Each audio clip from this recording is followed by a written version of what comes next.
ધોરણ 12 આંકડાશાસ્ત્ર સ્વાધ્યાય 2.2 ની અંદર અત્યાર સુધી આપણે 1 થી 3 દાખલા જોયા છે. હવે ચોથો દાખલો જોઈશું. એ પણ ખૂબ અગત્યનો દાખલો છે, એટલે ખાસ ધ્યાન આપીને સમજજો કેવી રીતના થાય. એક તાલુકામાં 200 ખેતરો આવેલા છે. ખેતર કેટલા છે? 200. ખાસ ધ્યાન આપજો, કેમ કે તમને પછી જરાક કંઈ તમે નહીં જોઈ ખબર નહીં પડશે. એટલે 200 ખેતરો આવેલા છે. આ તાલુકાના 200 ખેતરોમાં બનાવેલ પાણીના બોરમાંથી 20 ખેતરોમાં ખારું પાણી મળેલું છે. કેટલા ખેતરમાં? 20 ખેતરમાં ખારું પાણી. એટલે P બરાબર 20 ખેતર અને કુલ 200 ખેતર. એટલે 200 માંથી 20 ખેતરની અંદર ખારું પાણી મળેલું છે. એનો મતલબ કે 1/10 લખે તો પણ ચાલે અને 0.1 લખે તો પણ ચાલે. તમારે જે લખવું હોય તે લખાય. પછી Q બરાબર 1 - P. ધારો કે તમે 1/10 લીધા હોય તો જવાબ કેટલા આવે? 10. અને 10 માંથી 1 જાય એટલે 9/10 અથવા 0.9. જે રીતે દાખલો કરવો હોય એ બંને રીતે દાખલો થાય. તમે આ 1/10 લેવો તો આમાં 9/10 લેવાના. તમે 0.1 લેવો તો 0.9 લેવાના. બસ, બીજું કંઈ કરવાનું નહીં. ત્યાર પછી આગળ જો હવે અહીંયા n / 200 ની આ ખાસ ધ્યાન આપવાનું. હવે પસંદ કરેલા 5 ખેતરમાંથી એટલે n બરાબર કેટલા? 5. 3 ખેતરોમાં ખારું પાણી ન મળે. ખારું પાણી ન મળે એનો મતલબ x બરાબર કેટલા લેવાના? આપણે x બરાબર ખારું પાણી મળે એટલે 2 લેવાના. હવે કેવી રીતના લેવાના એ દાખલો કરે ત્યારે જો ખબર પડી. અત્યારની ખારું પાણી ન મળે મેં તમને સમજાવ્યું એટલે ખબર પડી. દાખલો ખાસ જોજો. અહીં px લખવાનું અને આપણે 2 લેવાના છે મેં એવું કીધું. તો NCX px અને q n - x. આપણે ખારું પાણી ન મળે, ખારું પાણી મળે એટલે P છે અને ખારું પાણી ન મળે એટલે Q છે. ઓકે, એટલે 3 ખેતર એ આવવા જોઈએ. 3 એની જગ્યા પર આવવા જોઈએ. Q ની જગ્યા પર કેટલા? જો 3 ખેતરોમાં ખારું પાણી ન મળે અને ખારું પાણી મળે એટલે કેટલા લીધા? ખારું પાણી મળે એટલે તમે 20 લીધા. તો ખારું પાણી ન મળે એટલે Q આવવાનો, P લીધો એટલે. તો Q ની જગ્યા પર કેટલા આવવા જોઈએ? 3 આવવા જોઈએ. કુલ 5 હોય તો Q ની જગ્યા પર 3 ક્યારે આવે? જો 2 લઈ તો. જોઈએ આપણે n કેટલા? 5. C 2. P ની જગ્યા પર તમે 2 વસ્તુ મેં તમને કીધી. તમે ક્યાં તો 1/10 લઈ શકો, કાં તો 0.1 લઈ શકો. જે લેવું હોય તે. સમજો કે મેં 0.1 શોધ્યું છે તો હું 0.1 લઉં. એની x બરાબર 2 Q બરાબર તો 0.9 લેવું. અને n બરાબર કેટલા લેવાના છે? તો 5 માંથી 2 જાય. 5C2 એટલે અહીંયા કરવાના 5C2.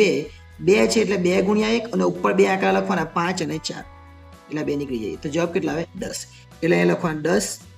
0.1 નો વર્ગ કરવાનો એટલે 0.1 છે એનો વર્ગ કરીએ એટલે 0.01 આવે.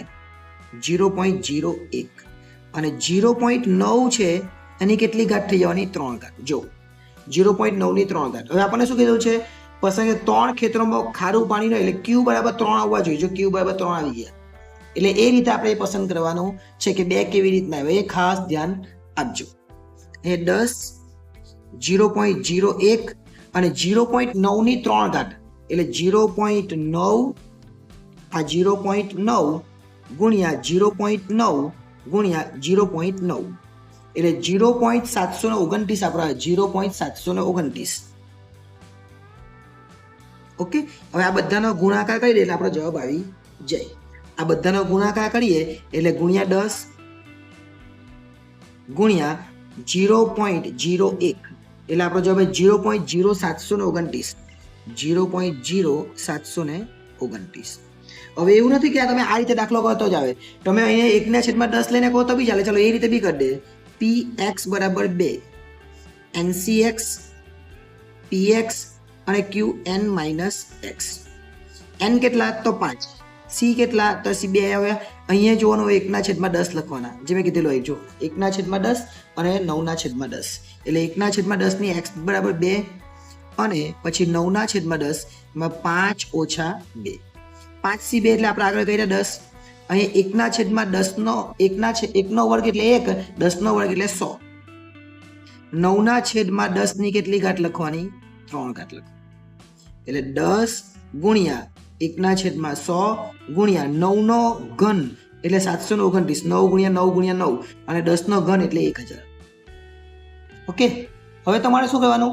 1 0 નીકળી જાય ચલામાંથી એટલે કેટલા વધ્યા? 10. એટલે ઉપર વધ્યા 729 અને નીચે વધ્યા 10 × 1000 એટલે 10,000. હવે 10,000 એટલે 4 પોઈન્ટ કાપવા પડે, 4 પોઈન્ટ કાપવા માટે આપણી પાસે 3 જ છે એટલે 0,729 લખવા પડે, જેથી પછી 4 પોઈન્ટ કપાઈ જાય. એટલે આ બી 0,729 અને આ પણ 0,729. એટલે બેમાંથી જે રીતે દાખલો કરો એ રીતને દાખલાનો જવાબ તો આપણો જે આવવાનો છે એ જ આવવાનો છે. પણ પી, ક્યુ અને એમ અને શું શોધવાનું એ, આ બે કેવી રીતના શોધવાના એ, આટલી વસ્તુ ખાસ ધ્યાન આપવાની. અને એ આપણે વાત કરી કે કેવી રીતના કરવાના. આ જે ક્યુ છે એ ક્યુ, ખારું પાણી ન મળે, જો ખારું પાણી મળે એને પી આપ્યું, તો ખારું પાણી ન મળે એટલે ક્યુ, તો ક્યુ 3 આવે એ રીતના આપણે દાખલો કરવાનો, જેથી કરીને x ને 2 લે તો ક્યુ 3 આવે. બસ આ રીતે આપણે દાખલો કરીએ તો આપણને કોઈ પણ જાતની મુશ્કેલી આમાં થાય નહીં. આભાર.